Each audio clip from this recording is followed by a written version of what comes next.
হোজাই চিকাৰীবাৰীত এক চাঞ্চল্যকৰ ঘটনা সংঘটিত হৈছে। চুৰিৰ অভিযোগত মৰিয়াই হত্যাক্ৰা হ'ল এজন চালকক। চালকজনৰ নাম ফৰিজুদ্দিন। হোজাই আহমেদনগৰত ভাড়াতীয়া হিচাপে আছিল মুৰাজাৰৰ চালকজন। হত্যাৰ পূৰ্বে চুলি পৰ্যন্ত কাটি দিয়া হৈছিল চালকজনৰ। সংজ্ঞাহীন অৱস্থাত চিকিৎসালয়ত ভৰ্তি কৰোৱা হৈছিল ফৰিজক।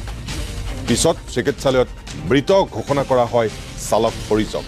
এই ঘটনাৰ সন্দৰ্ভত তিনিজনক আটক কৰি সোধা পোছা অব্যাহত ৰাখিছে হোজাই আৰক্ষীয়ে। তাৰপিছত মানে কি হ'ল, সি ৰাতি আহিছিলে ঘৰত। ৰাতিপুৱা এই বৰপুখুৰীৰ পৰা নেকবৰৰ ঘৰত গৈছিলে সি। পিছত মানুহ 4টা না 5টা আহিছে, এইটো মই নাজানো। কালা গাড়ী এখন লৈ আহিছে, আহি পেলাই তাক উঠাই লৈ গ'ল। বৰপুখুৰীৰ পৰা নেকবৰৰ ঘৰৰ পৰা লৈ গ'ল।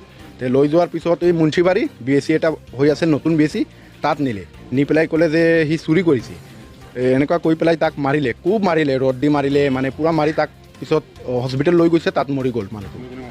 কোনে কোনে মাৰিছে এইটো আমি জানা নাই, লেকিন এই তাৰ মানুহ, সেই বস্তিৰ মানুহে মাৰিছে। কোনে মাৰিছে এইটো মই ধৰা নাই এতিয়ালৈকে।